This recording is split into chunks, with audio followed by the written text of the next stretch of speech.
yuhsina an-niyata fi thalabil ilmi. Santri itu harus memperbaiki niatnya di dalam mencari ilmu. Bi ayyak sida bihi wajhullah azza wa jalla. Tujuannya hanya mencari ridho Allah. Wal amala bihi, dan mengamalkan ilmu tersebut.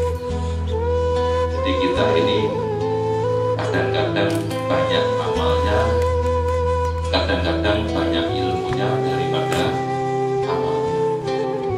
Wa ihya syariah, niatnya menghidupkan syariat. Wa tanwira qalbihi, niat supaya hati kita diterangi, hati sampean itu menjadi terang. Ini niatnya. Wa tahliyata batinihi, dan menghiasi hatinya, batinnya yang dihiasi. Wa taqarruba minallahi ta'ala, dan niat mendekatkan diri kepada Allah. Sebaliknya, wala yaksida bihi al-aghrada ad-dunyawiyata, jangan sampai kita mondok dan sekolah di as-salafiyah itu tujuannya hanya mencari tujuan-tujuan duniawi. Seperti apa? Minta sini riyasati, mondok kok supaya jadi bupati, mondok kok niatnya pengen jadi gubernur, jangan.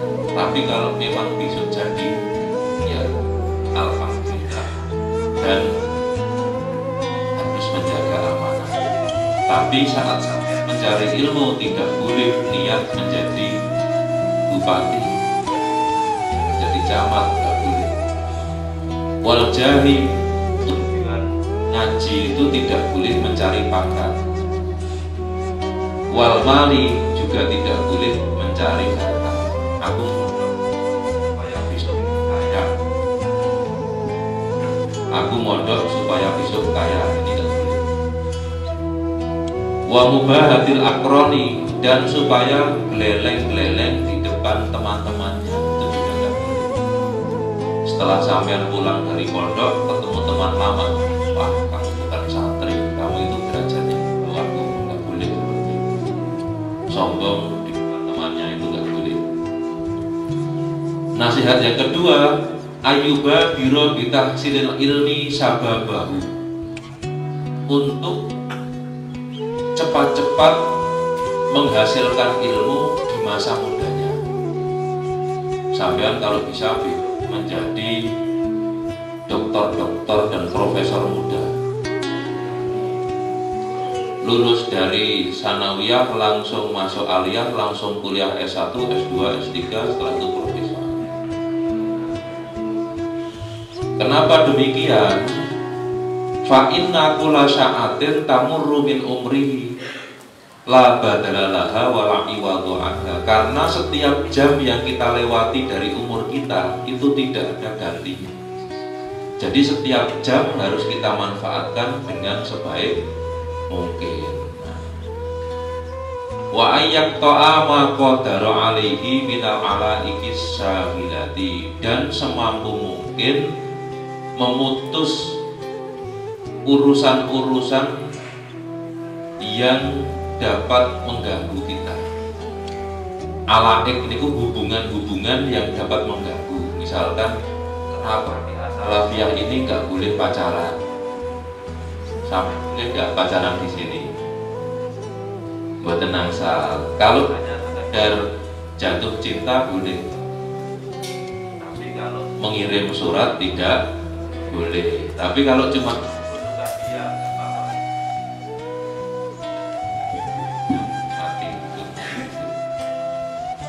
kalau hanya sekedar aku suka dia boleh, tapi kalau sudah ditulis dalam surat, Mbak, aku tresno marang sliramu, nah ini baru melanggar peraturan. Maka di sini dikatakan harus taklilil alaik, meminimalisir hubungan-hubungan. Di rumah juga nggak perlu punya pacar. Nanti pas buka buku yang muncul bayangannya. Laras nama badan. Terus kenapa di sini tidak boleh bawa HP? Karena ada keterangan wal awa ikil maniati antama mittola. Kita disuruh menjauhi perkara-perkara yang menghalangi, yang mencegah kita dari mencari ilmu secara sempurna. Andaikan di As-Salafiyah boleh membawa HP, sampean main game online-nya bisa 20 jam. Oleh karena itu di pondok sabar dulu tidak main game online, sabar dulu tidak main-mainan HP. Ini dasarnya dari kitabnya Mbah Hasyim. Wa badlil istihadi wa quwwatil jiddi fit tahsil, harus mempeng. Waktunya itu harus dipakai untuk belajar mempeng. Nasihat yang terakhir, ayakna minal quti wal libasi bima tayassara fa bis sabri ala adna aisi yanalu si akal ilmi wa jam asam lil qalbi min mutafariqatil amali. Jadi di pondok itu harus nerimo apa adanya dengan makanan catering. Cateringnya lauknya hari ini apa, sampean harus menerima dengan sabar.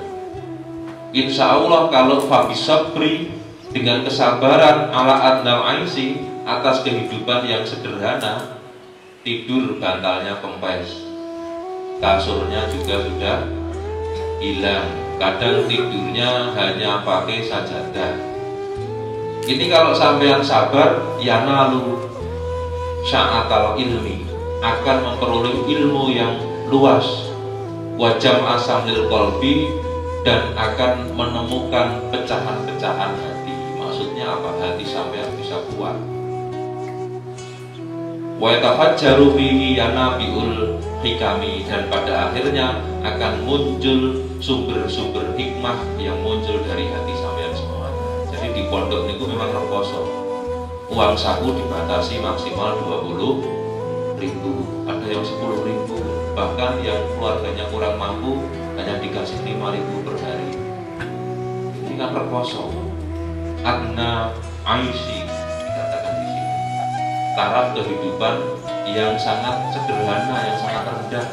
Jajan tiap hari hanya 5.000, uang saku dibatasi, makan enak seminggu hanya 3 kali dan lain sebagainya. Tapi dengan itu insya Allah sampean akan memperoleh ilmu yang luas dan hati yang utuh. Nah, ini nasihat dari Mbah Hasyim Asy'ari. Semoga bisa terwujud dan sampean semua bisa menjadi santri seperti yang ada dalam kitab ini.